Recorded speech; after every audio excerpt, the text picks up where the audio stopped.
Ladies and gentlemen, I am delighted and honored to be able to welcome you all to this very first public event of Vimarsha Foundation in Bangalore, India. For us at Vimarsha, this evening is not just a public event.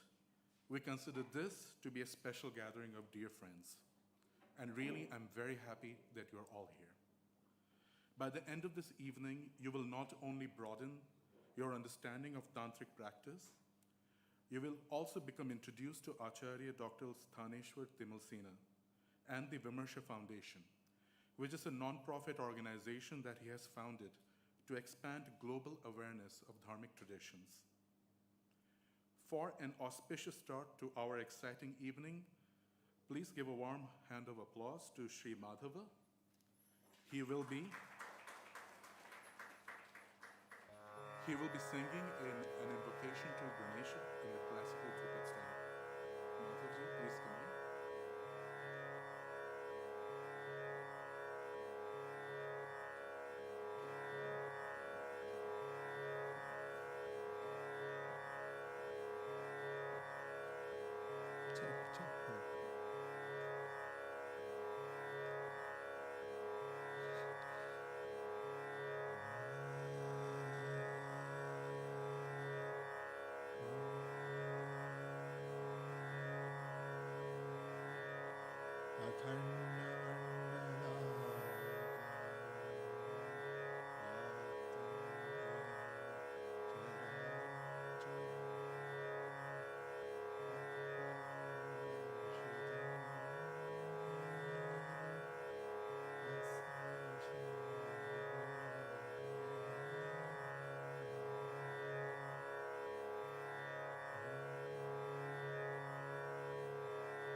Thank you, Madhav. That was truly lovely. We were very glad to hear that. And now, at the very outset of the evening, please allow me to introduce you to our visionary founder. Acharya Dr. Sthaneshwar Timalsina is both an esteemed scholar of Indian philosophy and he is a traditionally trained Acharya in the sādhanā Tantric tradition. He is a respected academic who has attained his PhD in classical Indian philosophy from the Martin Luther University at Halle, Germany. He is currently a professor of religious studies at the San Diego State University. And prior to that, he taught at the University of California, Santa Barbara, Washington University in St. Louis, and Nepal Sanskrit University, Kathmandu. As an academic, Dr. Timalsina specializes in research on Hindu, Buddhist, and Jain traditions. Particularly, he focuses on Tantra studies, especially Tantric visualization, consciousness studies, and the theories of the mind, namely the cognitive aspects of recognition, memory, and imagination. His academic career has spanned 45 years so far, during which time he has published over 80 articles, essays, and 5 books on religion, culture, literature, philosophy, and other topics. Additionally, Dr. Timalsina is a popular teacher and speaker who has delivered numerous lectures and talks to prestigious academic and spiritual institutions around the world. However, our founder is not just an academic with an impressive list of accolades who researches dharmic traditions from the outside. Acharya Dr. Sthaneshwar truly knows the heart of the dharmic traditions, as he has been a devout sadhaka from the tender age of just 6 years old. Acharya Sthaneshwar was trained in the traditional Gurukula system, learning classical fields of the Vedas, Nyaya, Mimamsa, Vedanta, Shaiva Siddhanta, Trika, Mahartha, and other Shastras in Nepal and India. Acharyaji learned these practices and disciplines in authentic traditional modes of transmission from his gurus. His Tantric Diksha gurus were Prem Chetan from Bangalore, Nepal, and Shankar Chaitanya Bharati from Kashmir. Yoga guru Khaptat Baba was also his teacher in yoga, who was from Kashmir, like I said. Veda guru was Tankar Prasad Timalsina, his Vedanta guru Ramananda Giri, a disciple of Maheshananda Giri. His Trika Shastra guru was Ramaji Malaviya, Nyaya guru Vaidyanath Upadhyay, and Tantra Shastra guru Vrajavallabha Dvedi and Hemendranath Chakravarti. As a result of his successful sadhana and Shastra scholarship, Acharyaji was authorized as a Shaivacharya by his Diksha gurus and consecrated with the Sarvadhikara Sarva Samrajya Diksha within the Nepali Sarvamnaya order to carry forth the traditions of the Guru Parampara. As you can see, Acharya Sthaneshwar's knowledge of the Shastras and sadhana training has been authentic to tradition and of the most impressive order. Acharyaji has performed his study and practiced in esteemed centers of dharmic learning, such as Pashupatinath Temple and Varanasi. Therefore, what you will be learning from this evening is being taught to us by someone who is imbued with the jewel of authentic traditional learning, who has rigorous modern academic and practical knowledge and experience on dharmic traditions, most particularly in Tantra. As if this evening is not already enough of a gift to everyone interested in Dharma and Tantra, you will see that it is just the tip of the iceberg. Acharyaji himself has dedicated his entire life to the preservation of classical, Shastric, and sadhana training. To this end, he has established a school suited for the needs of us in the modern world. This is the Vimarsha Foundation. Vimarsha Foundation is a Gurukula of teaching and reflecting on the ancient wisdom of rishis and siddhas. And as a student of this Vimarsha Foundation, it brings me great joy and fulfillment to see Tantra flourish with academic rigor and modern sensibilities, all while maintaining authenticity to the Shakta and Shaiva traditions of the Guru Parampara. But now, before we go further, I would like to request Shri Gayatri Ji, who is herself an erudite Sanskrit scholar and a knowledgeable practitioner of Hindu Tantra, and Srimati Sita Lakshmi Ji to please honor us by lighting the lamp.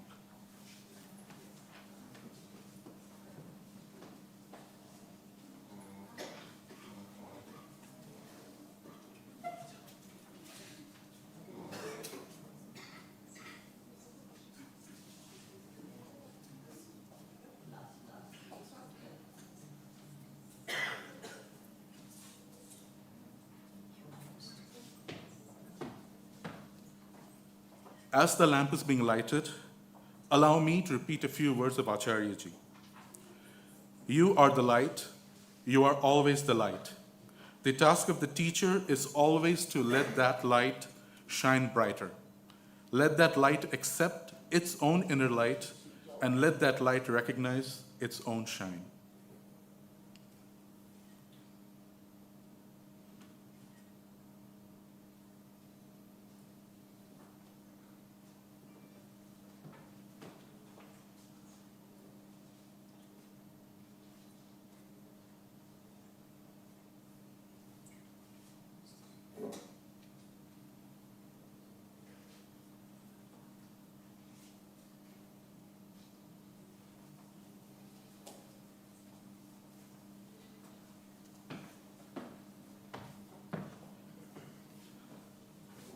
Thank you, Gayatri Ji. Thank you, Sita Lakshmi Ji. Now, let me welcome upon stage Acharya Ji himself. Please give a warm hand to Dr. Sthaneshwar Timalsina. Thank you so much.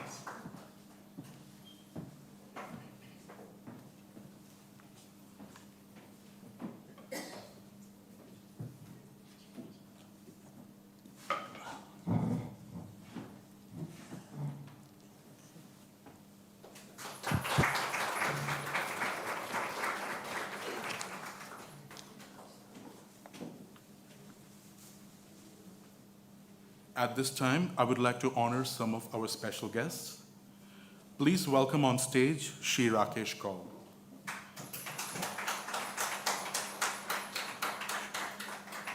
Shri Rakesh Kaul is an engineer by profession.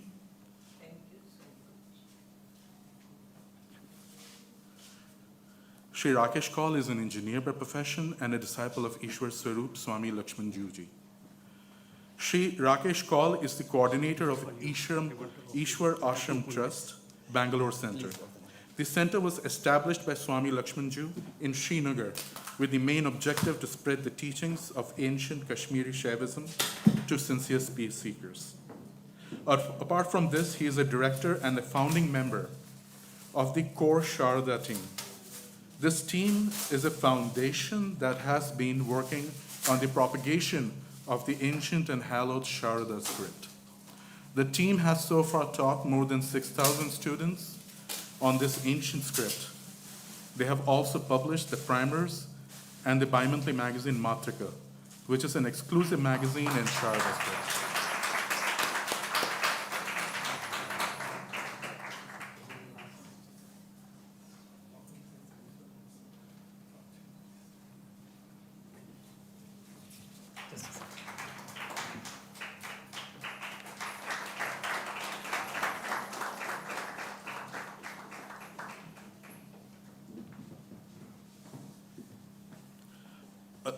Please welcome now Dr. Manish Mokshagundam, who is affectionately known as Guru Moksha. Dr. Mokshagundam is a Natharishi. He is a leading Indologist who is working tirelessly to promote Indian knowledge systems in the light of modern understanding. Guru Moksha has been in selfless service for over a decade, creating programs for wellness, success, liberation, and fulfillment. He's the founder of the Rishikula.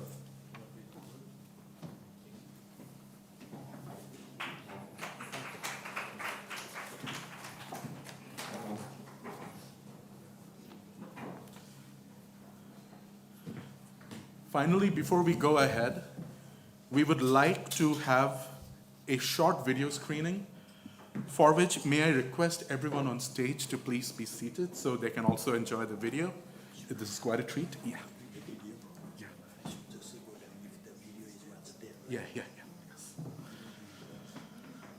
Okay, so to give a short introduction, this video is all about all about Vimarsha Foundation. And this will acquaint you with Acharya Sthaneshwar and his profound work. Without further ado, let's have the screening.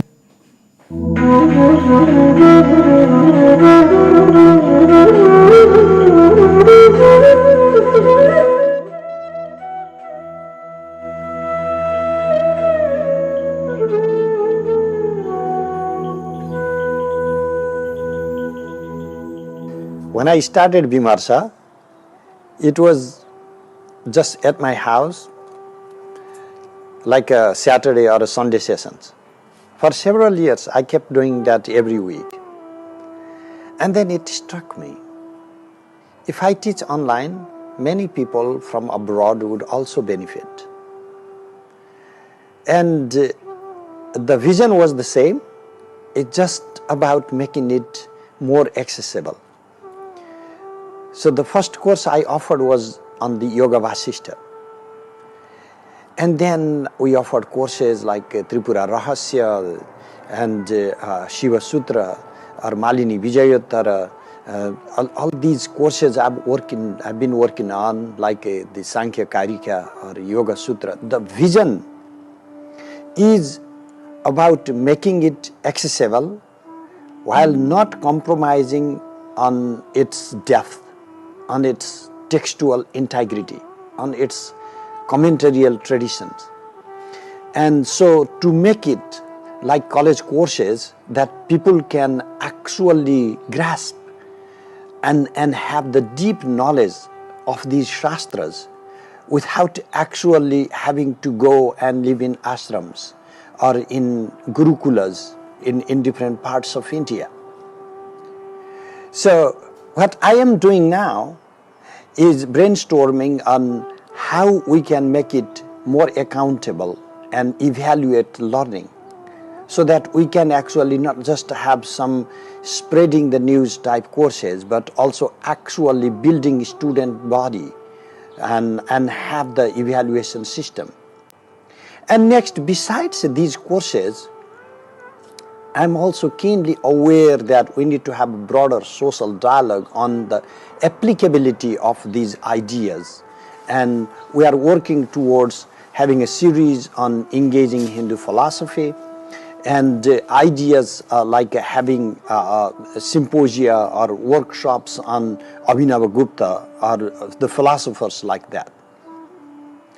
At the same time, I have also been observing the decline of these traditional ritual modes of expression, and I think that the first thing is about to have recorded videos available, like interactive, so people can access to these rituals and if wanted, even perform these rituals by the knowledge provided through online sources. So it's not just about one particular mode. It focuses on practices, it focuses on philosophies, and it seeks to integrate these two without compromising the rational domain. Because these traditions have been built in the process of rational inquiry by rishis and siddhas, and many of these things that we find exotic were part and parcel of everyday experience of the siddhas from the north to the south. And so we have to have the zeal and courage and also the stamina to keep the rigor alive. And that can be possible only when we are, on one hand, seriously practicing these things, seriously learning these things, and also at the same time questioning these things, with inquiry being central, with the prashna uttara, question and answer, being so central to all the agamas, So why not we keep that zeal alive and make that as a process of manifesting the wisdom of the rishis. This is a Gurukula. And I want this to be a Gurukula for the modern days.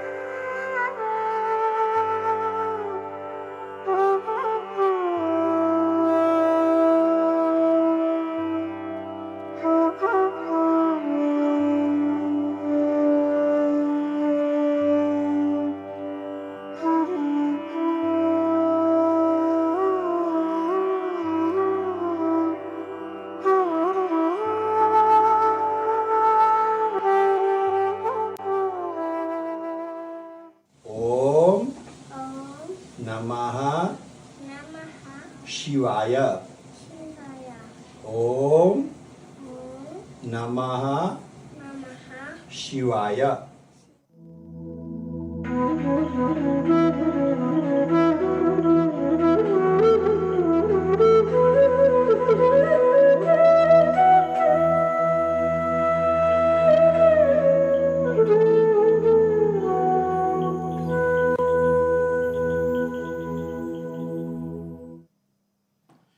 Thank you all for watching. Now that you're acquainted with the mission of Vimarsha Foundation and with our founder, Dr. Timalsina, without further ado, let me let you know that please make a point to visit our website, www.vimarshafoundation.org, which has a wealth of fascinating knowledge, much deeper than what we have covered so far. And please be sure to speak with any of our representatives here to get to know any further information you may desire. Now, without further ado, let's listen to Acharya Ji talk about Tantra practice, what it is and what it is not. A warm hand, please. Just check, is it working? Maybe it's slightly lower. Okay, yeah, I think this is good. Yeah, that's good, yeah. And I don't need this one.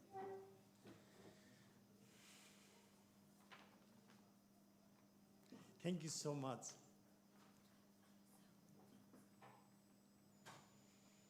Premaikakayam Karunaikakayam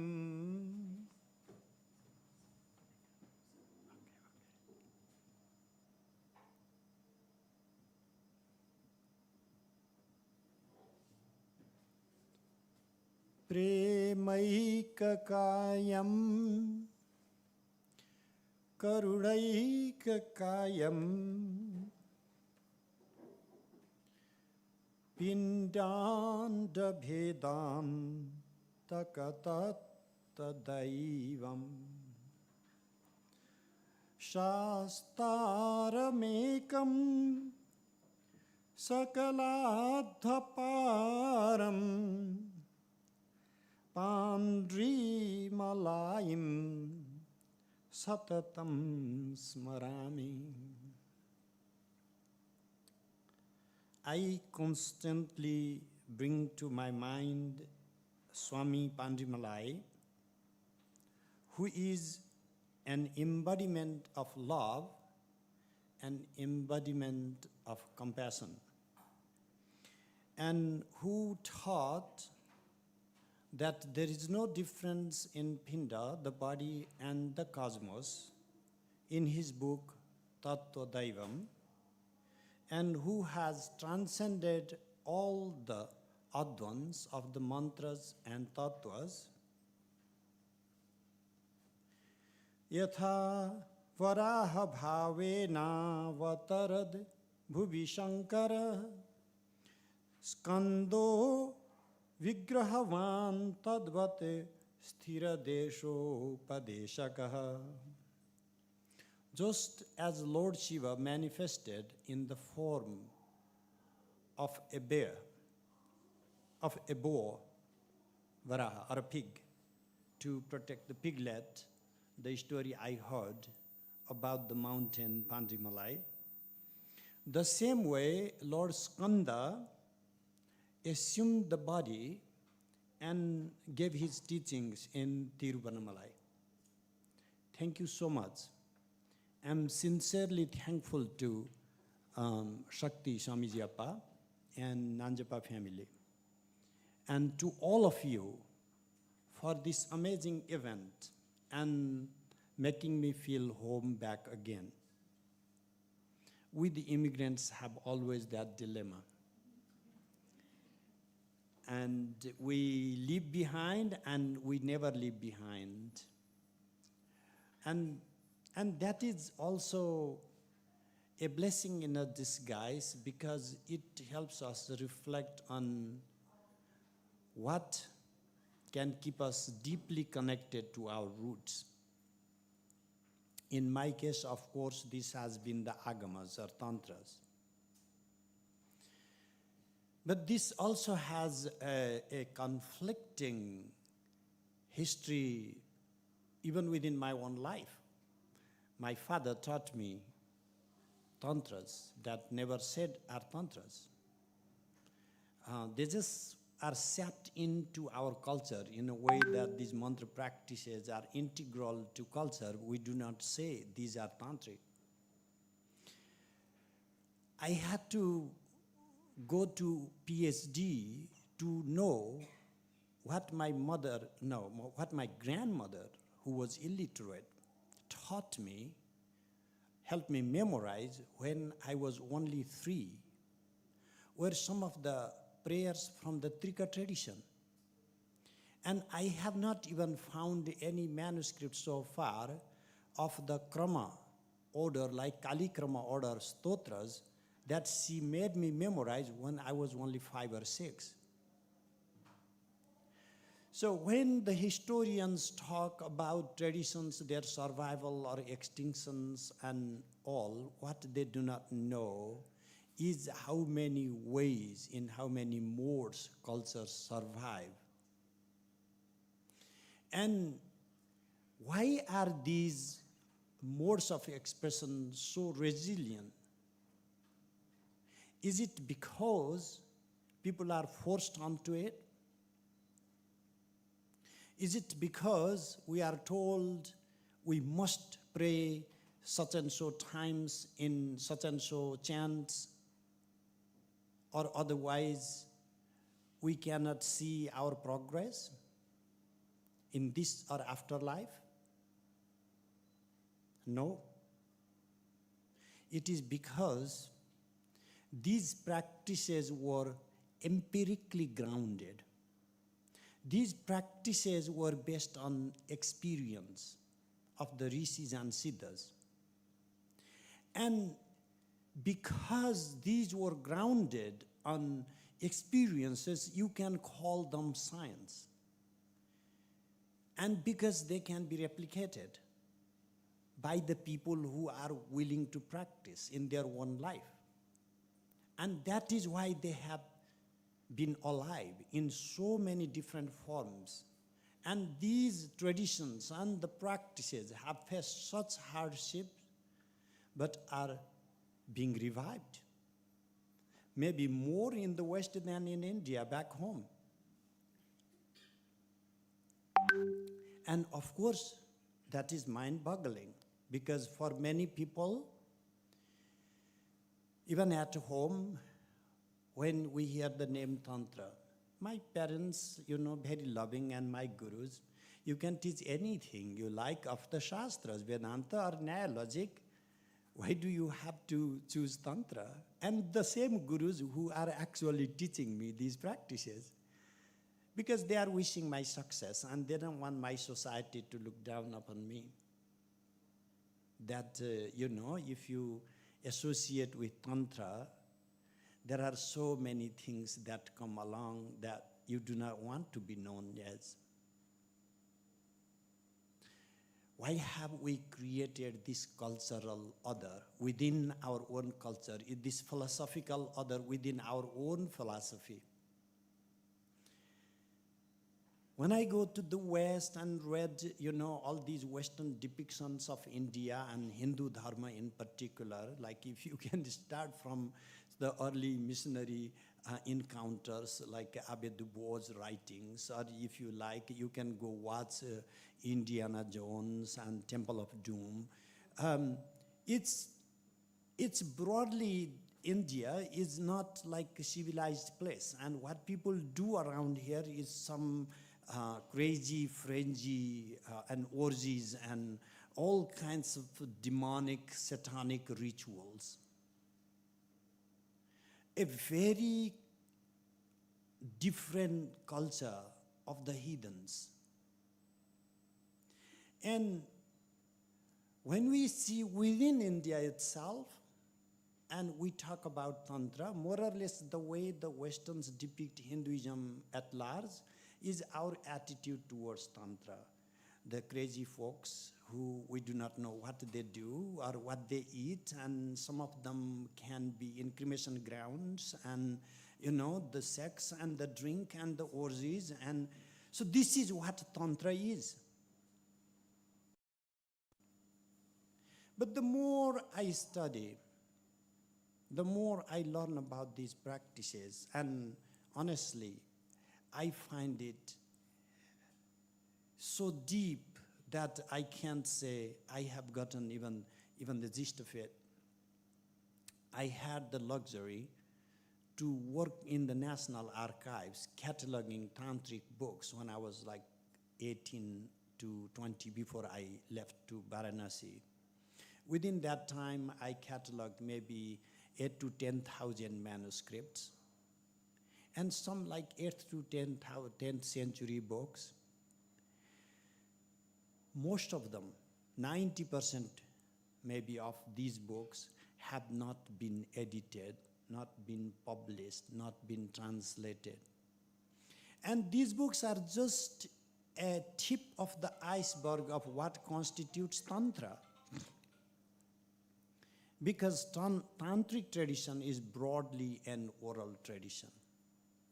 What the people in most of the tribal communities do can be summed up as Tantric practices. But let's not just go there. Let's go to the mainstream and question some of the aspects, some of the most common aspects of Hindu modes of religious experience. We all call Vedic puja ritual and go to the temple of Shiva or Durga or Kali or Vishnu. All these deity images are based on some tantric texts. There is no Vedic text, by the way, to detail these things. We have the temple structures. None of the Vedas actually give you the detail of how to build the temple. They all come from tantric texts such as Mayamata. We have varied mandalas for worship, and they all come from tantric texts. And we have so many different forms of yoga now. We are almost popularizing a jifa form of Vedic practice. Let us say Kundalini. That's not even in Patanjali. Chakras, not in Patanjali. These all come from tantric texts. What's wrong with us? That we are open to practice all of these things given by these tantric texts, but we are scared to have those identities or associations. Because at one point, we lost the thread. We lost connection with our own culture. And we also became too Victorian, too Puritanistic to embrace certain things and to accept certain things. And we demonized our ordinary human life at hope of seeking the type of heaven that rests on day-to-day denial. What is denial? We live in this life and we are called, this is all Maya. This is all mithya. How many of us have accepted this is all mithya and gone to the caves? I would not have seen you here if such were the case. And at the end, when we start talking, that type of spirituality hits again. Sansar to mithya hi hai akhir mein. Why are you still here then? And enjoyment of life. Why is there so much of redundancy in constituting the human body if this is so divine and perfectly planned and given us this wonderful tongue to have so many flavors if we are not supposed to savor the taste? Why are we given this gift of smelling so many different flowers if we are not meant to enjoy the tactile sensations, to see something beautiful? The crime that Tantra made ever was said, we can enjoy life. And that is as if the worst thing to be said that, no, you are supposed to say life is horrible. And this world is a miserable trap. Everything is dukkha, everything is suffering. I don't know why we needed that type of message to repress our tiny bit of a possibility to enjoy. We know that life never is a full cup, But just because the cup is not full, we should not be so complaining and say nothing is worth drinking, We could savor life, we could enjoy life. Personally, I may not be drinking actually or eating meat or some of these things. And I'm asked like these questions, but how can you practice Tantra? As a Tantric practitioners, you are supposed to do these things. And this comes again from their own dogmatic thinking that we believe in Swatantriya. Our foundational philosophy is the philosophy of freedom, philosophy of Swatantriya, Swatantriya Vada, which means we choose to remain free. And that freedom means also freedom from the dogmas. And it is not about what we can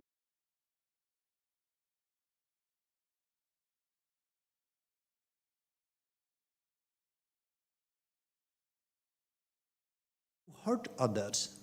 Why would I want to hurt others when I recognize my freedom?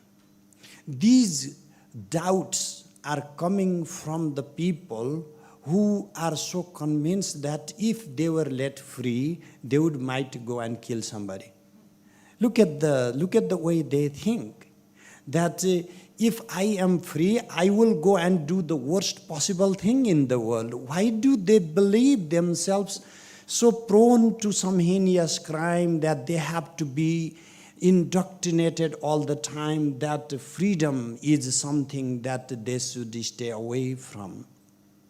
Freedom is such an intrinsic aspect, not just of human being, but of every sentient creature. Even an insect wants to be free, wants to be left alone. Given a chance, even a plant likes to see towards the sunlight. Tiny bit of freedom is always there as integral to life, integral to being.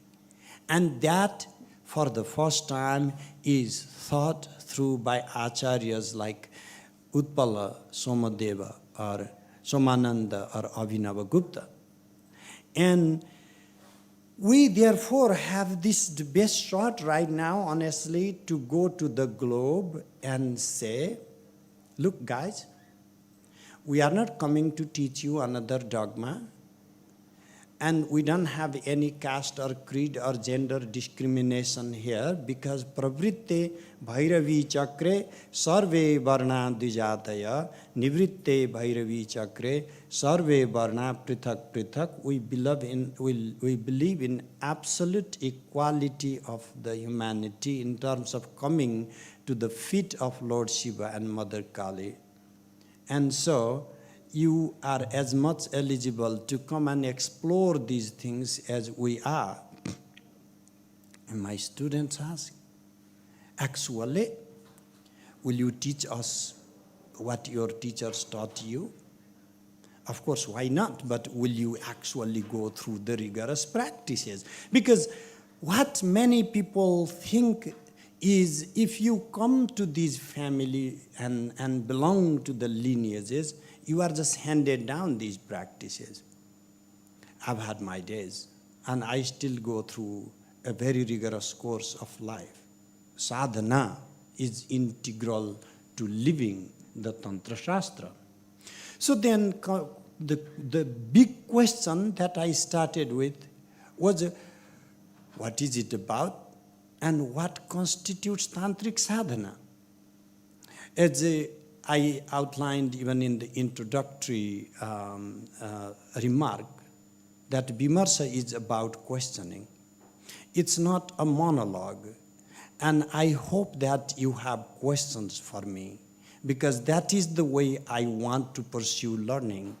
And what I've found is, in most occasions, rather than one person describing and you listening, if you have certain questions, relevant questions, and we engage those questions, there is a greater chance of learning. So I would like to come to that point. Just give me a few more minutes to give some headlights of what are the salient features for what constitutes a tantric practice. So let's divide the internal and the external domains, internal space and external space, and then private space and public space. The internal space I meant is my space of visualization and meditation. In the space of visualization and meditation, I'm using my own body and my own bodily centers as the sites for different experiences, and I'm meticulously refining these experiences by locating different mantras, locating different deities, and locating different kutas in different centers, sometimes even integrating different images of the deities in the same locale with the process we call samashti. The internal space itself expands as a mandala, the geometric design as the site, the body of the deity. And we have an external expression, the external space, in which we have the same thing, the external mandala, the external deity images, and the articulation of the mantras out loud. So inside is outside and outside is inside here. So there is no difficulty for us to perform a mandala ritual or to visualize the entire ritual within our own body. But you know, meditating is better, now we are told, than performing rituals outside, because our society again looks down upon external performance. We are consciously or unconsciously killing the most lived domain of our ritual life. And that to me is problematic. But before we go to that point, why this external and internal is the same is I am not inside. This I am in, wherein inside, like inside this skin, inside the head. When I think of I, that I, the ego around Ajna Chakra, is that I we are talking about? That is where I am inside. When that I as a cogito, as I am manifests, I'm not even conscious of my entire body. And that also, when I'm talking about my own ego, that ego is itself projected outside. There is as if something transcending the ego, analyzing the ego. So to think that external is inferior to internal is an ignorance about mapping space in which we can recognize the same thing inside and outside. And the private and the public domains. The private is my own personal ritual domain, and public is where we can collectively perform ritual celebrations. Like if you go to Nepal, I'm more familiar with, that's why I'm giving the example. We will have the Bhairava dance, Ashtamatrika dance, Navadurga dance, and these dance forms performed by these artists wearing different masks depict different modes, different rasas, and they are evoking different emotions. Emotions are coming at play. And so these dances are not just some dances. There is actual transcending of the phenomenal experience and even transcending the phenomenal rasa, aesthetic rasa experience and turning them into mystical experience. One of the foremost philosophers in the world, Abhinavagupta, on one hand composes the best of the epistemology with commentaries on Ishvara Pratyavijna, such as Vimarshini or Vibritti Vimarshini. On the other hand, he gives a detailed account of the aesthetics of Natya by his commentary Abhinava Bharati in the Bharata's Natya Shastra, or his commentary Lochana in Dhvanyaloka. So he did not see the difference of our aesthetic modes of experience with the mystical journey of life as he outlines in Sri Tantra Loka and the own personal experience. And this is integrated in different, what we call upaya, the means that Shambhava, Shakta, Anava, different upayas, wherein even the most external modes of expression can come as upaya, the means to recognize our essential nature. Because our essential nature should not be composed in the dualistic terminology. The philosophers who we say teach non-dualism still teach us the mind-only philosophy. How can you be actually believing in non-dualism if you are rejecting the whole materiality, the whole manifest world, and if you have to sacrifice your body for the cost of the mind, you have to sacrifice materiality to acquire what is called essential consciousness, because for us, consciousness and materiality are just two spectra of the same coin. My body, my physicality, and my consciousness are a single entity, a continuum. My physicality is a dense manifest form of the accrete karmas, and they are distilled modes of my consciousness.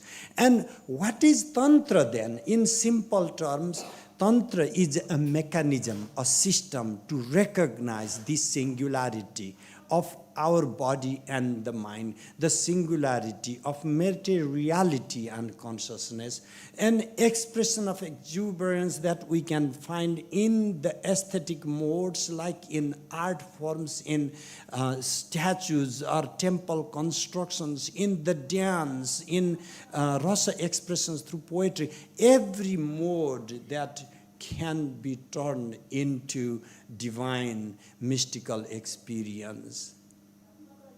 Bahye shakto yamale cha dehe pranapathe dhi'i iti shodha kulejya syat tatrado shakti sangamat. Abhinavagupta outlines in how many ways you can worship. Bahye, so in the external mode, you make a mandala. Shakto, in your partner, you can see the divine, and oh my gosh, this is such a heinous thing to be saying. That is where actually people found very problematic. But you know, we are educated enough right now to be able to see the divinity in the people you love. Because this love in essence is divine expression that binds us all together. Abhinava Gupta saw beyond this expression of love in the form of Shanta, expressed as compassion, that Shiva there is an embodiment of compassion, Karunamaya. And that compassion is what allows Shiva to manifest these 92 agamas.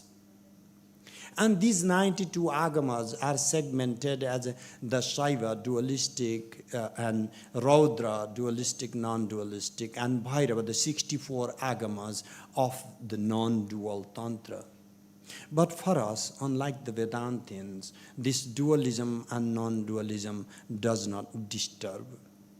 Why? Because for us, this Trishula, the trident, as a symbol is of dualism, non-dualism, dualism and non-dualism, Dvaita, Advaita, or you can call qualified dualism. Para, the Bhagavati, Kala Sankarshini, the supreme divinity that we worship in varied forms as Chandi, as Tripura Sundari, she transcends these structures. She is Dvaita, Advaita Vivarjita, she is beyond duality and non-duality. Duality is one mode of experience, non-duality is another mode of experience. We are seeking to reach to the bottom, foundation of all these experiences, and it is not in abnegation of these expressions. But how can you do that? That is just such not possible. You can either be inside or outside, you know. You cannot say, I want to be both inside and outside. That again is a dualistic metaphor. The better example would be the tides and the ocean, or the bubbles that manifest in a lake. So the tides are tides separate from the ocean, but are they really separate from the ocean? Can you really extract the tides? These are the tides, my dear sir, the ocean is left out there. So, you know, in absence of the ocean, you can't have tides. Therefore, in absence of this pure and pristine expression of Shiva, we are the tides. We are Shiva experiencing himself. Through the modes of Shakti, our own potentials are the expressions of the Mother. In this fivefold structure of pure consciousness and our pure bliss and our volition and cognition and action, we call that Chit, Ananda, Ichha, Jnana, and Kriya. So these fivefold modes of expression are nothing but the very expression of what we call Shiva. Shiva is not just one, ascetic with some matted hair and maybe a bunch of snakes around.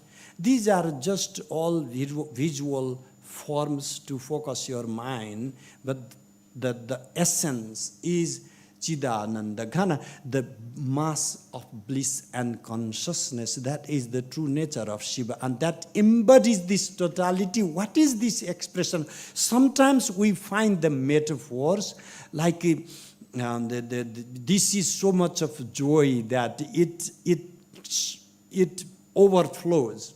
Creation, rather than being a trap, is seen in Tantra sometimes as surplus. But it is so painful. We get old and we die. There's so many problems in the world. What can philosophy do? Philosophy gives you a perspective to live your life. Do not come to philosopher to remove your tooth. Go to a dentist. But a philosopher's job is to give you a perspective on if you can still consider yourself human even though you have lost a couple of teeth and still keep on going. So, life might bring some tragedies, and we go through horrific experiences. We all have suffered at different times. In the Spandakarika, there are numerous instances where it is explicit that this Shiva consciousness is not about our intentional modes of pain or pleasure. Even in pain, we are still savoring. We are still evaluating our experience of pain, and that pain is an object for us to experience. And while experiencing that, there is some type of ananda. Ananda is not just joy or bliss. Ananda is fullness. Because we are seeking towards completion. And in negation of pain, sometimes we are not full. Our fullness also requires the experience of suffering. Just like sometimes when you go to some Vaidya to cook the best meal, and he would offer you shad rasa, 6 different rasas, and it has the bitter and the spicy flavors, and you say, but I only want sweet. And the Vaidya would say, but that is not a complete thing, and that's not a healthy food. That's what life is. What we are seeking is not just some sugar. We are seeking fullness. And this is called Purnata. And that is why only in Tantric philosophy that there is the actual addressing of the real human problem. That real human problem is not just about having or not having power or money or anything. The real human problem is our inability to fullness. We all are seeking to be fulfilled. And we have this limitedness. I don't know what makes me limited. And then your roommate, your doormate comes and says, maybe because you didn't come to my music class and that is why you feel so miserable. And there you go. You go and join the music class. And another person says, because you don't have a boyfriend, that is why you are miserable. And you go and find one. So these are so many ways we as humans are seeking to be complete. And why are we not full then? If that philosophy is even true, should not we feel complete? No, the actual thing is Ishvara Pratyavijñā. The fullness cannot come by us having these intentional modes and finding the objects, identifying ourselves with those objects, or recognizing our pleasure in actualizing these objects. But our fullness comes only when we recognize ourselves as Shiva. Because we are, in essence, in reality, Shiva himself. And due to this half-forgetting, it's not a total amnesia. It's not a complete loss of Shiva nature. Because we have a little bit of knowledge, we have a little bit of desire, we have a little bit of cognition, we enjoy a tiny bit. If we are asked to be really happy, really fully happy, we would be shocked to death. We just can be happy tiny bit. You know, we have to conserve our happiness, therefore. When you are given to be happy so much, you postpone it. Because we are overwhelmed. That is where limitation is. And this limitation is called anuta, our atomicity. And jahihi anutam. So abandon this atomic nature, this limitation. And this limitation comes through mala, these defiling factors. And the whole process of tantric practice, the rituals, whether in internal or external domains, or whether in my private or public ritual practices, all we are trying is to recognize our Shiva nature and to recognize our fullness. And this is what actually is tantric practices are aimed for. But then if this philosophy is so good, why are we not trying to live it? What happened in the modes of our historical experience?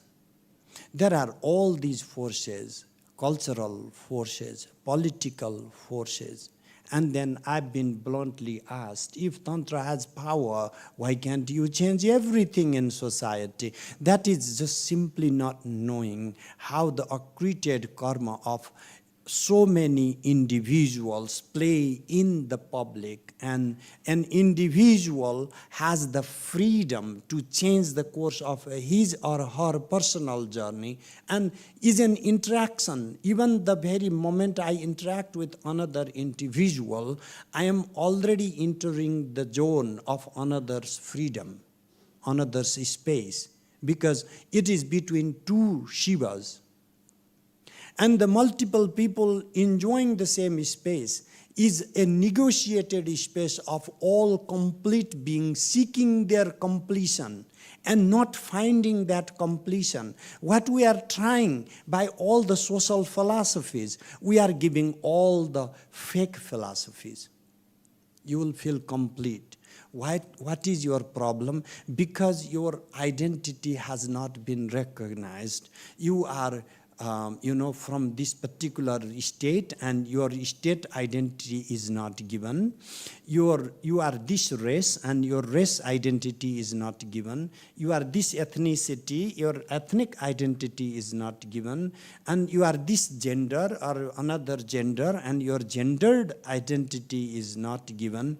We are repeatedly reinforced the idea of our manifest modes of expression being the only and absolute truth, and we are repeatedly denied in our education system, in our social philosophy, and even our way of life, that we are beyond the skin of our appearance, we are beyond the space that we occupy, beyond the time that we live in.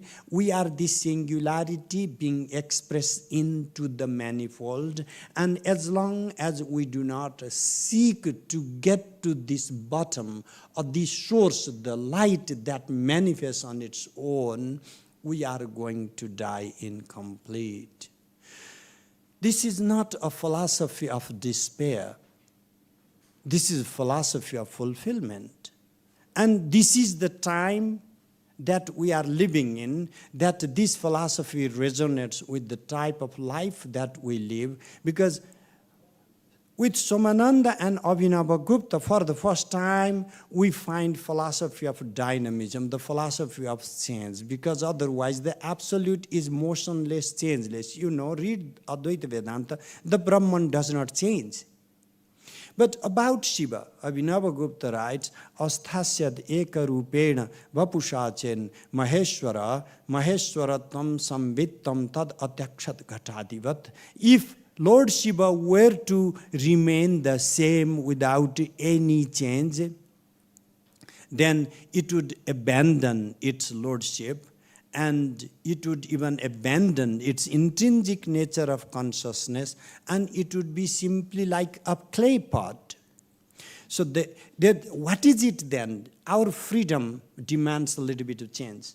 And otherwise, we would be like inertia, a rock. And that brings change, that little bit of change brings sometimes discomfort too. Sometimes when you remodel your house and you find out you made it worse. That's life. When we redesign, readjust some of the things, they do not turn out quite right. But that is our exercising the power to redesign our life, to remodel our life. And this remodeling life is possible through the philosophy of Tantra. So when you hear of Tantra, when you hear about Tantra, it's not of some ghoulish people, enjoying the cremation ground life and eating carcasses or drinking and singing some obscenities. And it's a sort of such a derogatory depiction based on some of the agoris and the kapalikas, not recognizing the 99% of the literature. And why are these other practices are there then? They are there too, because we do not deny people's freedom to the extent to go naked and live their life. We are not in that type of civilization where you must wear this and this in such way or you cannot survive. You are allowed to eat or not eat, drink or not drink, wear or not wear. That is what freedom is. And then when you are given freedom, some people experiment in the way you don't want to. But you do not have to. So therefore, when we talk about tantric practice and we say you must do this way or that way, that is simply not recognizing the heart of what constitutes tantric practice. So I would like to stop here rather than going long so that we have whatever 50 people here could have 50 questions. So, as long as the night has just begun, we have time and we can come with popcorn and then, have some question answers. I'd appreciate, and whatever comes, we can discuss in the course of the Q&A. I hope we have some helpers to go with the mic to help people with questions. Thank you so much. Thank you so much. It's an honor.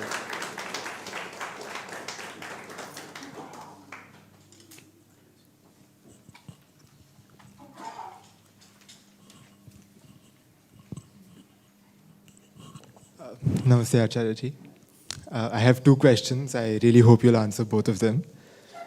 The first question is, it's a very basic question, but what is a deity? What is a deva?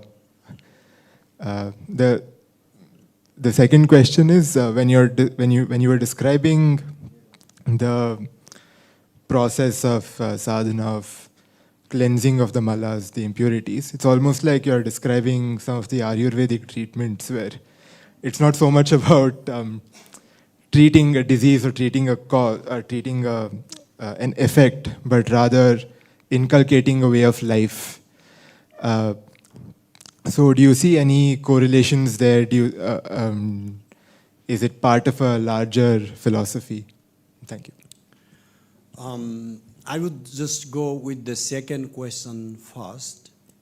Most of the medicinal practices in India came through Siddha medicine. We have Charaka or Susruta Samhita of the later times, and we are led to believe that they somehow discovered all of a sudden that didn't exist before. These were only canonization of the herbal practices that were prevalent. And I have met many Nath Siddhas in Nepal or India who have some medicines that nobody knows about. And my point being, these Siddhas are on one hand the healers. They do not just always use healing substances though. Most often they use mantras, the spells. And that is where people would question. How can just somebody muttering something can ever cure something? That's because people are not exposed to real practitioners. And if you were, you would be humble. I have seen these things in my life. I don't want to go in detail because I address also the skeptics. So skeptically speaking, even if we do not go through mantra healing, the fundamental practice is with the practice of the herbs or metal, whatever practices they are using. There is also the philosophy of Pinda Brahmanda. All the Siddhas believe that the Brahmanda, the totality, and your body is the same. And so their healing approaches are also coming through the recognition of the singularity as a continuum. And so there is a deeper relation that we need to recognize. And the fundamental problem of allopathic medicine has been its basis of mind-body dualism. And many of you who are in medical practices, you know better than I do that this flimsy distinction between mind and the body and discarding the effect of the mind on the body and considering mind as simply an epiphenomenon of the body has caused more problem than solutions. If we were to see these as a continuum, we would have solved many of our mind-body problems related our physical conditions. The bigger problem, Madhav, we live today are not just the problems of what the last century lived by, of leprosy or cholera or whatever. The biggest problem our humanity is facing in 21st century is our psychological problem. My teenage students, young students in their early 20s, are having neurological breakdown, are having psychosis. Many people are developing PTSD and they are having bipolar disorder. God knows how many different names these diseases come through. And no matter what amount of drugs we give, we are not going to be able to solve these. So then let us go to what is the alternative then. We need mind-enhancing medicine. Meaning we already have the mantras. So that helps us enhance our mind. Mind-related medicine, techniques that directly address our mental states, that directly engineer our mental conditions. And that is the substitute we are in need of. Your question was about devas, translated as deities or gods. You are deva, meaning you have this experience of I am, that is light. You have this little light. You reveal yourself, you see, that is light. You are able to see yourself, feel, experience. Div is shine. Anything that has this shiny, luminous nature is Deva. This shine is Prakasha. But this Prakasha is never bereft of Vimarsha. What is Prakasha? Prakasha is luminosity. Vimarsha is a confirmation, is a reflection of that very luminosity. When you know, you are aware of your knowledge. That's all that is there for Prakasha Vimarsha. That is what Deva is. There is Deva, therefore we say, in everything that exists. Because there is nothing in the world that is devoid of Shiva nature. But it is more expressed in sentient beings. Look at these fireflies. I've loved this example for a few days. I'm just constantly remembering these and invoking the fireflies anywhere I go. They're just beautiful creatures. They have the actual light, although we do have light too, but our aura, our light is not seen by other people the way that we all can see the fireflies.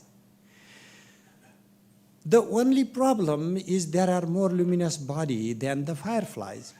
For example, the sun. And our problem in our limited expression, Madhav, is while being this little firefly, we think we are the sun.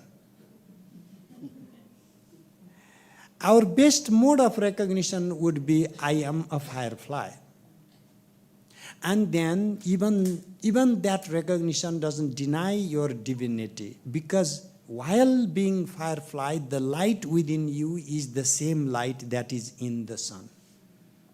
You have a limited extension of light, and the sun has a lot of light compared to a firefly, but as far as photons are concerned, they are identical. That is the recognition of singularity. And worshipping the deity is this recognition. Swatmaiva devata prokta lalita vishwa vigraha. Swatmaiva, my very self, is devata, this luminous body. Lalita, so the loving deity, whose vigraha, the body, is Vishwa, the totality. So we didn't say she is beyond everything, she is not here. This whole expression is an embodiment of this very self, Swatman, I am. And this recognition, whether you are worshipping a mandala or whatever you are doing, doesn't matter. Visualizing inside, doesn't matter. If you are using these devices, ritual devices, meditative devices, to recognize this singularity, puja has occurred. Puja nama napushpaddair ya matihi kriyate drida nirvikalpe mahavyomni sa puja hi adaralaya. What is puja? Laya, to dissolve into mahavyomni, the pure void of consciousness. And puja nama napushpaddair, and this is not that offering, throwing some flowers and rice grains. But then let me stop it. Yeah, mati kriyate drida, that helps you to consolidate your mind frame. Therefore, this is just a means for you to actually recognize the true nature of puja. I'm going to stop here so other questions can come. Thank you so much. Pranam Acharya. So, I have a question. It's basically trying to understand the difference between, let's say, yoga or Advaita, which says that you have to follow a rigorous discipline to recognize the Brahman in you. And Tantra, which you mentioned, I might have understood it wrongly, so which says that you have the free will to do what maybe you want to experience something new, you go ahead and experience it, right? So, and also you mentioned that you undergo a rigorous tantric practice, which I guess is a discipline, right? So, is there a contradiction there in the understanding?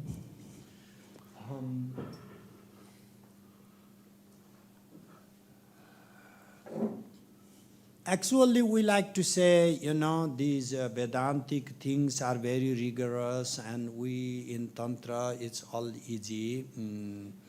It's like another salesman trick. I'm sorry, and so rigor is required everywhere you go. But what we are saying, and with all sincerity, I can say, is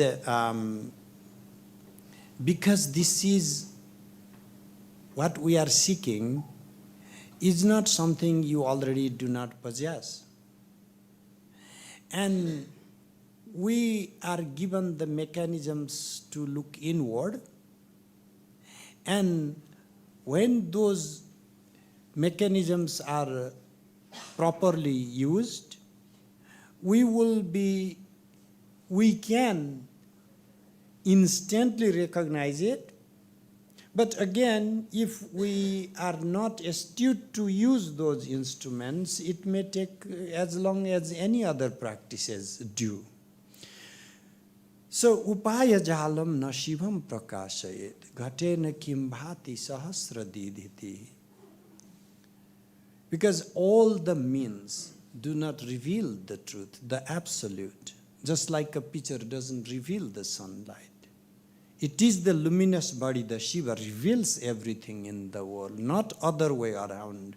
Therefore, when we are taught this self-illuminating nature of our intrinsic reality, sometimes it may happen instantaneously. And it does, to my experience, whatever the modes I have myself felt in the modes of mystical experiences, They are not always in succession of one after. It's just like a grace, as if like just happens. And why do we do practices then? To sustain rather than cultivate those experiences. Because when we come back to everyday life, these experiences cannot be sustained. And we need to come back to everyday life because we are not parasitically dependent on other people for our living. We run household life, we have a job, we work hard, we even support other people when we can. And so that type of decent life requires that we come out of our comfort zone, go to the battlefield of the world, where there is a karmic confluence of all different types of people, and their karmic baggage affects us, enters into our peaceful zone. And so, yes, there are these difficulties in this or that system, but this system, what is the advantage, I could say, is you don't have to give up anything. For us, does self-realization come when you are wearing kurtas or t-shirt, It has no relationship of what you are wearing with what you are thinking. It's as simple as that. And so these external ritual modes, external chants even, and all these things become subservient to tantric practices, therefore. Thank you so much.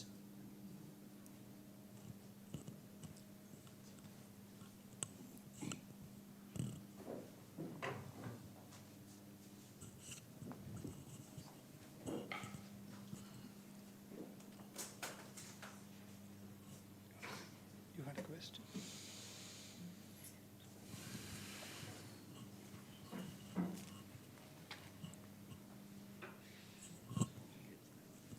Pranam Acharya-ji. My question is very simple, Acharya-ji. How does tantric practices relate to energies inside us and outside of us? Because we have seen heard so many things about tantric people having experiences or relationships with different energies outside of our mode of recognitions. Thank you. Speaking from the perspective of physics, the most basic form of energy can be called quanta. And this energy you can find in these photons, the light. And in Tantra, what we do is we have these phonemes we call matrika. We have in two different orders. One is called matrika or shabda rasi. That is the most common way we speak or we read from A to Ksha. And another is the Malini order, in which we have starting from Na to Pa, the last phoneme. That is the order of the mother. And in each matrika, in each phoneme, there are separate types, varieties. It's an articulation of the phoneme. Our resonance is equated with the phonetic expression. And that expression is itself identified, not compared, identified with the luminous bodies, light, like quanta. So we are already recognizing the tide, the way, because our phoneme, articulation of the phoneme is of course pure vibration, spanda. And that spanda we are recognizing in terms of materialization in the form of the luminous entities like light. And the rest of the world is an accreted mass of light. So everything begins from light in the manifest world. Even this object in front of me is pure and simple light. My guru, Pandit Brajballabh Dwivedi, his guru Gopinath Kaviraj had a guru Vishuddhananda. And if you read about the siddhis of Vishuddhananda, you would know how he taught everybody who came to him. He had the capacity to demonstrate to people how he could turn from one material form to the other by simply changing the light structures. Everything is the configuration of light. The whole world is luminosity. This prakasa is not just simply some kind of philosophical point. This prakasa is also the foundation of physics. Because at the basis of the manifest world is prakasa, the light. What is the basis even for that is resonance, spanda, vibration. So therefore, that when we recognize this oneness of sound and prakasa, external manifest bodies, we are recognizing the forces, because all the luminous entities react or interact with sound, resonance. And that is where these energies are either conducive or not conducive to the resonance, the mantras. So when I'm particularly articulating certain mantras, then those mantras are not conducive to the particular bodies and more conducive to other bodies. That's a basic science of how by creating certain resonance in particular space, we might alter the energy field of the domain and translate into positive or negative experiences based on the field constituted. Now, in the effect of music, we can read that, people having different moods, and look at music. It has the capacity to change the mood. It's just because Ravi Shankar played, that is why it is happening. Nobody else could do that. No, that's not true. Anybody with the ability to create that same resonance can give you the same different alteration of the mood. That is called science. If only one prophetic Ravi Shankar was the person to be able to play in a particular way and nobody else would be able to change, then we would call he just a prophet God sent, and it's not science. But we know that the healing capacities of music is a fact. We know, therefore, that resonance has the capacity to change our mental field.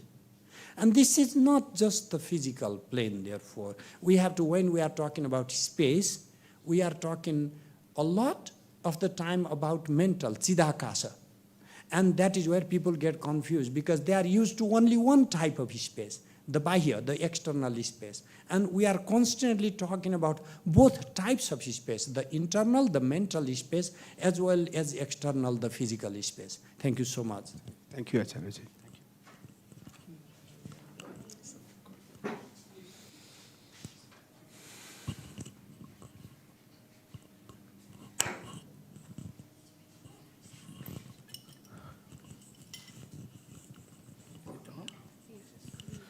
Namaskar, Acharya.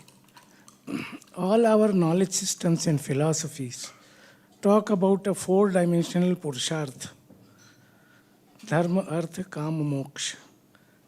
And somehow freedom is associated with moksha through a synonym called mukti. So the concept there given is that freedom is achievable at the end of all the practices, probably when we may not be there. And that is why Gita introduced the concept of Jivan Mukta. So I want your advice on this, how to take it. So, if we have to lose everything to achieve freedom, that is not freedom. Utpala writes, Kathanchidasadya Maheswarasya Dasyam Janasya Pipakaramicca. Samasta sampat samavapti hetum tat pratyavijnam upapadayami. I will not go into elaboration of all these philosophical things underpinning in this verse, but just one point I wanted to draw to your attention is samasta sampat samavapti hetu, the cause of actualizing all the wealth in the world. Forget about this freedom that comes at the cost of artha. Yatrasti bhogo nacha tatra moksha, yatrasti moksho nacha tatra bhoga. Sri Sundari sadhana tat paradam bhogascha mokshascha karastha eva. So people teach bhoga, enjoy the life, and there is no liberation there. They don't believe in liberation. And then there are others. You are enjoying this material world. There is no life. There is no freedom. Come to moksha. We are teaching that just like you have two hands, why not bhoga, the enjoyment? Enjoyment includes all dharma, artha, kama. Enjoyment and freedom. It has to go hand in hand. Whenever we are told that this is binary, that already is a dualistic philosophy. Either or. You can either enjoy the world or become liberated. Meaning, the world is a contradictory place. Meaning, being in the world juxtaposes our freedom. But the very idea of freedom you have is while living in the world. All the expressions of freedom you have ever felt is in experiencing the world. Sometimes, when you are walking by far away and you drank too much water and then you are looking for a restroom and you really need to go. And then you find it, fortunately, you rush to it, you experience your freedom. So it's freedom, the experience freedom is not the freedom of I am God. The experience freedom is these freedoms to be able to eat the food you want, to live under the shelter you like.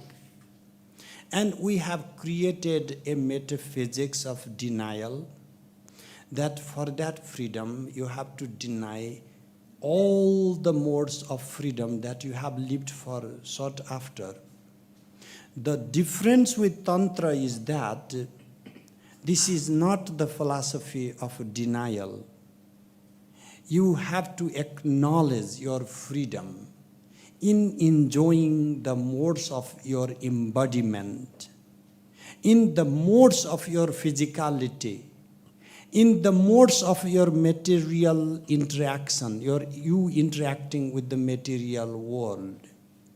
You first express and experience freedom. Recognize that. Do not deny that, because that is how we learn about freedom. It is like we learn love when we are in mother's embrace. And that is the love we extend beyond the mother to our friends, to siblings, to our partner, to our children. It is not that you have to completely wipe clean of the experience of love, because that is such a pristine love to the mother, and to look at your partner and be able to love. No, these are different modes of experience of love. Just acknowledge the modes, but do not deny love. Acknowledge modes, do not deny freedom. That is the same thing. Just like love can be expressed and experienced in so many ways, freedom can be expressed and experienced likewise. Thank you.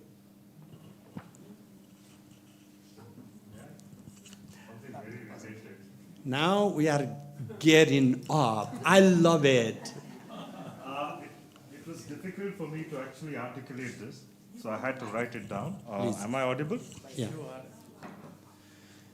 Shambho Namaste Acharya Ji. I had to write it down because I was finding it difficult to articulate this question myself. This question has been bothering me for a long time now. The question is about Swatantra, freedom. When I recognize myself as Shiva, which I often do, I find that my Swatantra is actually the desire of Ichha as Shakti, and Jnana as Shakti, and Karma as Shakti. So suddenly I feel that Shiva is bound by Shakti, and I surrender to her immediately and become a dasa. When will the real Swatantra come?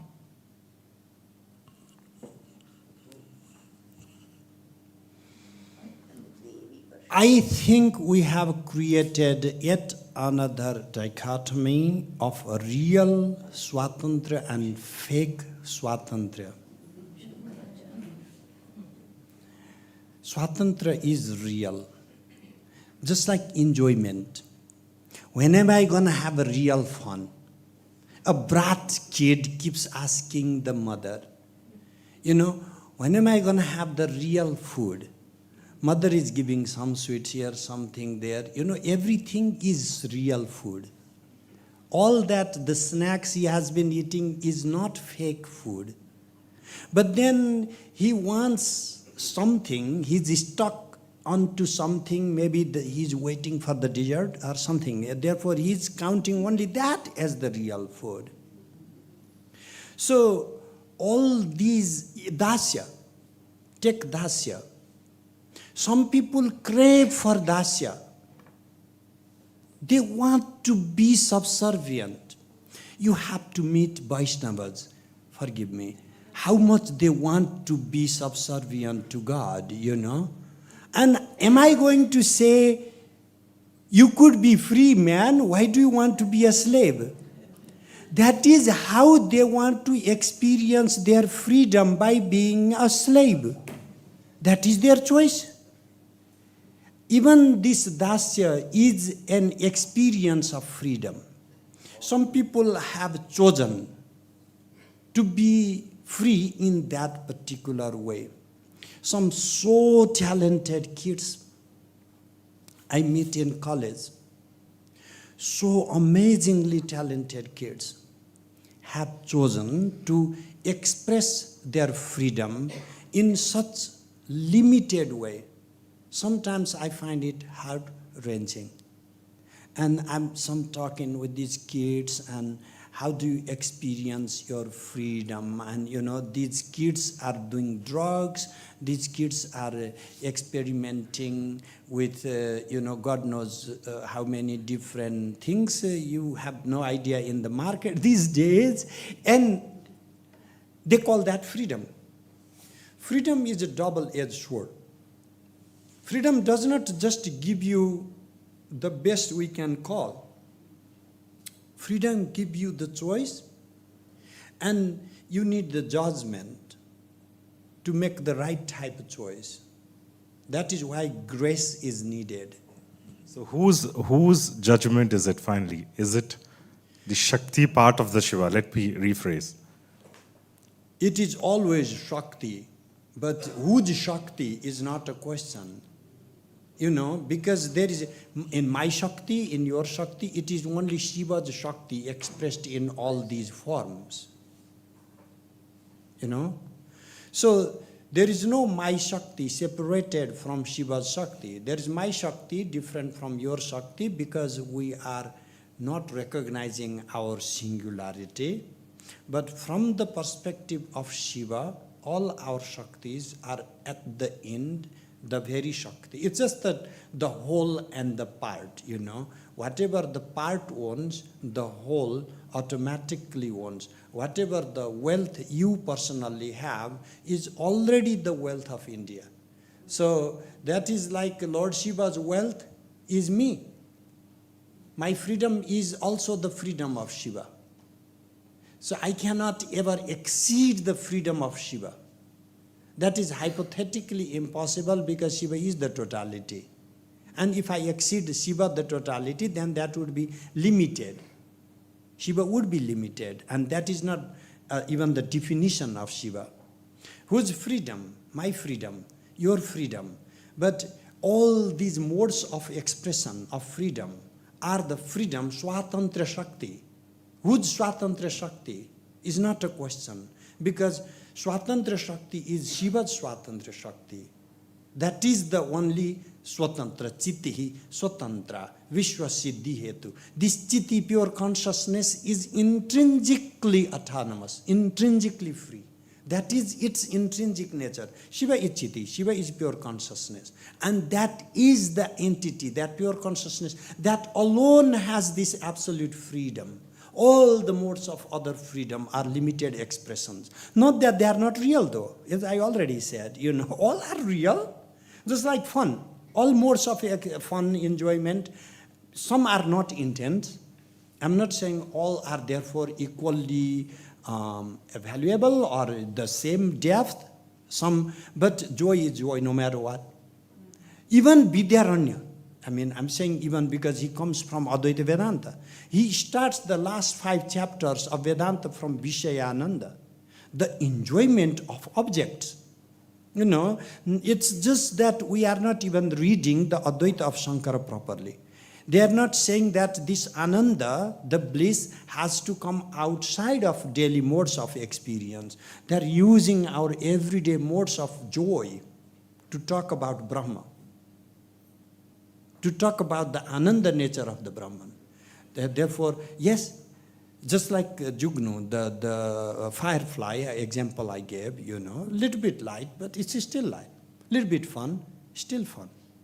Thank you. Thank you, Acharya. Acharya ji, I will go from philosophy, I'll go to basic question on the practice. In the beginning of your lecture, you spoke about your own practice from your grandmother, and you referred that.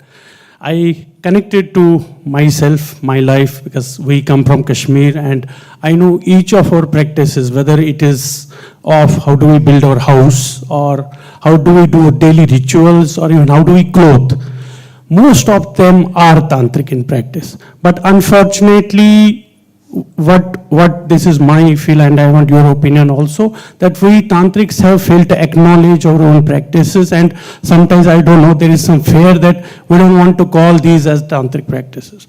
I think this is a concern, and I just want to know what is your opinion on, because this is the time that even though that is intrinsic, we know these were intrinsic, everybody does not have an capability to go to the Tantra Loka to understand what Abhinav Gupta has explained. But there is something where basically we'll have to revive those or talk about those practices openly, and then so that we acknowledge them. Thank you. I briefly addressed in the beginning that how most of the lived modes of Hindu practices are actually tantric, but we never acknowledge that way. The best thing for us would be to start from taking Agama seriously. Education. Why am I stuck there? There are many solutions. If you go and talk to a politician, he's going to say, I have to get votes and I'll change the society, I'll change the constitution and such and so. And I'm not blaming him, that is his domain. My domain as a teacher is education. We have appreciated our history, our culture, our philosophy, our civilization so little that thousands and thousands of manuscripts are rotting. And we are not able to recover them even. And whatever are recovered in microfilm form, we don't have manpower to read. Just like you are working so hard to bring back Sharda script to life. Through Vimarsha, we ran one semester course for the Newari script. Not like I'm trying to do different than what you are doing. I'm doing the same thing you are doing. Because there are a lot of manuscripts in Sharda, and there equally are a lot of other manuscripts in Newari script. And as long as we do not bring this training to outsource, bring it to public, we are not going to get any job done. We don't even have like 5 or 10 manuscripts edited every year. Sometimes we don't even have one single manuscript edited a year. And we have, like in Nepal alone, more than 10 million folios of manuscripts preserved, 10 million folios. And they have not been read. And there are some amazing scholars from Europe and America looking to discover India, looking to discover Nepal, come and read and tell us. They write in English and tell us, or sometimes in French, and tell us what we used to have. We are, maybe third or the fourth of the largest economies in the world. Maybe we have had our bad days. We are not there anymore. And we are proud people of our culture. It's not talking about some political fanaticism. It's recognizing our heritage and reviving our culture, living our philosophy. And that is the only way we can bring more. Otherwise, we go and tell, even to go and tell the person, this is, you are doing Tantra, we still need the mechanism to educate. Why? The person is going to ask. Yeah. And then we need to have some manuals to detail it. And we need more forums. Somebody asks, like, we already have these schools, why do you have to do Vimarsha? I say, I'm like what Musk has done with the electric cars. I don't have any copyright. Just take it and multiply. And it's all free. Because we really need to propagate these ideas. And not because these belong to us. Yes, they do. But that is not the real reason. Because tatasya kupoyameti bruvana ksharam jalam ka purusha pivanti. Only the dumb ones go and drink rotten, like bad, filthy water, saying, you know what, I don't care all those osmosis, river osmosis, whatever. My father dug this well, and even if the water stinks, I'm going to only drink this. That's stupidity. In the name of cultural conservation, I am never going to say that. Therefore, the Vimarsha is about open questioning and challenging, contradicting whatever can be in a healthy way. But then, it's got to be true. At least hypothetically, it's got to be true if we can rationalize. We can rationally reach to the basis. That's the best we have, our intellect. And when we intellectualize, we analyze, and that is the best response we get, we need to accept that, even if provisionally. Tomorrow you can change your mind. I'm not saying you have to therefore rationalize today, give it or take it. You cannot go out of this door without you accepting this. If you don't ask me a question, then you have to surrender to Shiva. No, that's not freedom, right? But provisionally, that it seems to be a very open system, and we can question it, doubt it. Doubting is part of our freedom too. Doubt it, then you can doubt, but then you also have an obligation to hear me out. It's a moral thing. I have had experiences where someone asks a question and simply walks out. That is not moral. If you have curiosity, then you wait to listen. And you didn't like my answer, you say, sir, that's not an answer to my question. So therefore, how to address this is because as long as we are not addressing on pure rational basis, we cannot even reach out to our children. We also have this discrepancy in education. On one hand, we want our children to be the best scientists. We send them to IITs and maybe abroad to Harvard and Princeton and Yale. And then on the other hand, when these kids ask, but why are you doing this? We say, shush, you can't ask those things. You have to just do it. Why should? Because there is a discrepancy in what we are telling them. On one hand, they are trained to be, an explorer. On the other hand, we are not giving them their own right now to question.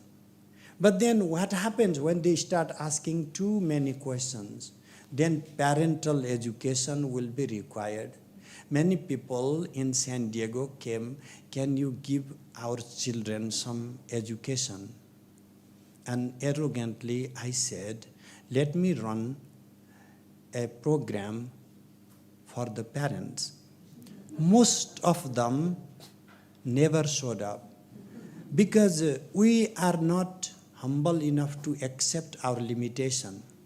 Okay, we ask him to teach us. What is his big deal? He wants to teach us. We are the grown-ups. We don't have... But do we actually know these things? Did we go to any school? No, my grandmother knew everything. That's not going to cut it. We need more like adult education on Hindu way of life. Adult education on Hindu philosophy. I'm not talking about how to live a daily life, how to perform ritual. We are maintaining it, whatever the way we are. But we have lost that philosophical rigor. And the philosophies we are taught, when you want to go and actually think like a Hindu, we are given this type of philosophy of denying the world. And what is the use of that philosophy by any chance? We want our children to be more successful in life, and then we also want them that this is all stupid, silly game of illusion anyway. What a hypocrisy. We want the type of sincerity in our answer, and then that comes through agamic education. We should have the school of agama every village. As long as that type of change does not come, we are teaching bad philosophy. We are teaching them that it's just a talking point about spirituality, but you know what? You have to make money. I got a joke. My friend, one of the big philosophers, I will never mention that because I'm not saying in a very good way right now. It's a kind of joke. Beautiful child. Grew up and became like a, really good person. And the parents both raised as a Hindu and Western philosophers, and they taught the child the meaninglessness of sticking to money and all. And the child also just totally lived the philosophy the parents taught and started working, freelancing, going and helping in villages and, just actually not making any money. And it's just, why do I want to? And then the parents, one day we were having dinner, oh my gosh, we were simply living this and telling that, but never thought our child was going to take it so seriously. Now we have to take it. We have to take it back, but I don't know, they made the mind and it's just so difficult, so problematic. We want our kids to be very spiritual, but if they become spiritual, we are very scared. We don't want them to be spiritual. Because what we think being spiritual means is that they would be handicapped of their life, they will have to live some cave life, because our whole notion of spirituality is rooted on this world-denying philosophy that the Siddhartha Gautama and Mahavira taught one time while being prince, left home, and then everybody started copying. One day I was in Vedanta Center and I said, look, had Maitreyi written philosophy, we would have gotten the best Hindu philosophy. It was Yajnavalkya instead. And you know what he did? I have to go to forest. He has 2 lovely wives. I mean, who can have 2 wives who both love? And he has this exceptional situation and he still is frustrated and he wants to go to cave to feel good. We made a philosophical blunder long ago. Let's correct it. And that we can do only by reading Tantra. Really. Thank you. Yes. Yes. Namaskara. So give me the mic and... Grace of Bhagavati to be in front of you. Could you use... Loud enough for me. It's for the students out. Yeah. Okay, all right. You have 5 minutes to experience your freedom.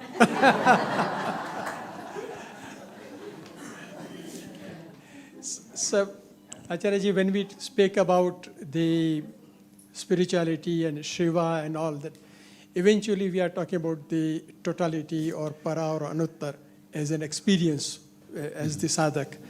Then when we are talking in terms of various teachings, why do we have Das Mahavidya, 50 Kalis and Kubjika and all various ways of approaching that? Yeah. When we talk in terms of singularity as para or anuttar, why we don't have a single system of approaching that? Oh, thank you. That's particularly pertinent for the lineage I come from, that is Sarva Amnaya. So if you can reach to the absolute only by following one particular practice, why Sarva Amnaya? Why so many different practices to go from one to the next? It's like going and watching a show. Like a good movie can be a comedy, an action, and I really rarely watch horror. Not because I'm scared, I am too, but it's disgusting, that's the basic thing. But then disgust itself becomes rasa, bibhatsa. So our modes of aesthetic experiences are not just in appreciating beauty, or enjoying compassion, karuna, or experiencing heroism, even in fury, even in disgust, even in all the negative emotions, we still have the possibility to have the aesthetic experience. Therefore, that recognition of totality requires a little bit of the elevation of that particular type experience, like Chamunda can give, or particular type experience that Varahi can give. Varahi is not Chamunda, Chamunda is not Varahi. Why Varahi? Because she elicits a particular type or mode of experience that cannot be reduced to doing sadhana of Mahalakshmi. So these are quintessential modes of aesthetic experiences. The same applies to mystical experiences. If you read the Malini Vijayottara Tantra, there are 150 different samaveshas. Why not one? Recognize Shiva, done. This is not like whether I recognize Shiva or not. It's done deal, you are Shiva. But how many ways we can experience is the issue. Because if you are a good chef, it's not about cooking rice and dal. It's about how many ways he can prepare the dish. Our experiences can be elevated, brought to some sublime state, And the same thing. If you have experienced sex in life, you would know. Animals also have that experience. Humans have that too. But then humans have the capacity to have those experiences nuanced. And for that we need culture. So that's basically it. I would take maybe one more question quickly, if there is one, because I have maybe 2 minutes left. Thank you so much. Please have the mic. Oh, okay. I've been dying to ask you my question. It's absolutely simple as compared to what everyone else has spoken of. I want to know, I mean, I've been introduced to Tantra today, I would say after speaking to you right now. I had all the wrong notions of Tantra, and for me, Tantra was ghosts, and Tantra was the evilest form of sex, etc. I want to know from you, Swamiji, what can I do as, I'm saying I'm ground zero at this point in time. What can I do to get myself inducted into this? Let it be basic. I want it to be basic. I want it to be simple, something that my ordinary mind can understand. So from my side, what I have been able to do is make all the courses available through Vimarsha. And you will always find a form, like a write it down, you want the access to the course, and my students make it available automatically. No need to pay, because sometimes like we put the charge doesn't mean that you have to pay. I always make a case that there is a form to fill out to get a free access. And then some people pay a little bit so that we can run the website and Zoom and all the services. So one thing I can say is there's like 100 hours worth of course already there available. And there are like YouTube courses available. I'm not the only teacher though. There are a lot of teachers and better teachers in the world. You can... You're right up my street.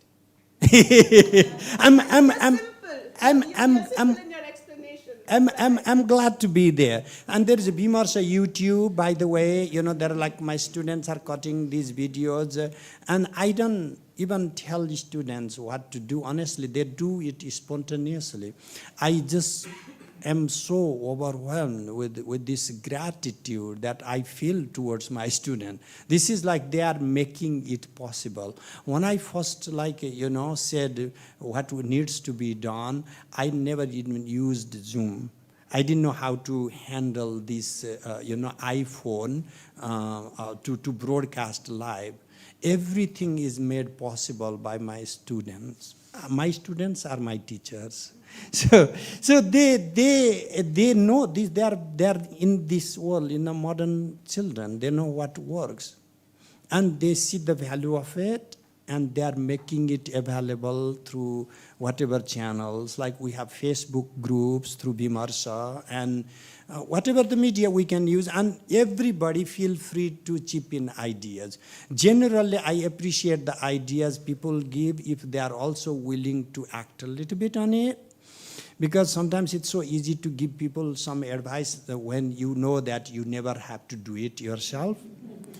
But why don't you make a university for this thing? You know, like I have been told, by the way, you have such this vast idea, you should just make a university out of it. What a great suggestion. But just like I have this burning urgency to keep this thing alive, if each of you were to have that same fire, we would have university within a year. But I can't burn that fire in you. That fire has to be burnt by you. That's your freedom. You know? I have been exiled. I left home at the age of 12. Not that I was looking for some boarding school, but because in remote villages in Nepal, they didn't have any schools those days, and the only means was to just leave your home and go for education. Most people would go to Kashi, you know. And I went to Kathmandu and eventually went to Kashi. Nobody there. No connections. And you sometimes say, how do you believe in miracles? You know what? My life is full of miracles. How many kids come from remote tribal area to major towns like Bombay or Delhi and are professors in America propagating Hindu philosophy in the world? You have to believe in something. We can make a difference. But that difference cannot be made by me alone. And I'm not seeking your vote. Believe me, I'm never going to be qualified for election or anything, and I don't believe in those things either. What am I looking for? Your conviction. You judge, you question, and if it feels like true, and you explore more. You know, you keep the question burning. I don't want you to go back home today with answers. I want you to have some questions burning in your chest. And that question will lead you. Because all the reading is, I said, right, maybe this insight I got around 2010. Oh my gosh, as a teacher, I thought my job is to make informed citizens, because we are told, it's written, we are like the objective of the department to create informed citizens. We are not informers, we are transformers. My job is to transform the world, but I can't transform alone. You have to be willing to help me in this yajna. Thank you so much. Tava chaka kilana stutirambike sakala shabdamayi kilate tanu nikhila murti shume bhavadanvayo manasi jasu bahi prasarasu cha iti vichintya shive samita shive jagati jata mayatna vashadidam stuti japar chana chintana varjita nakhaluka chanakala kalasti me. Om Namah Shivaya. Thank you so much.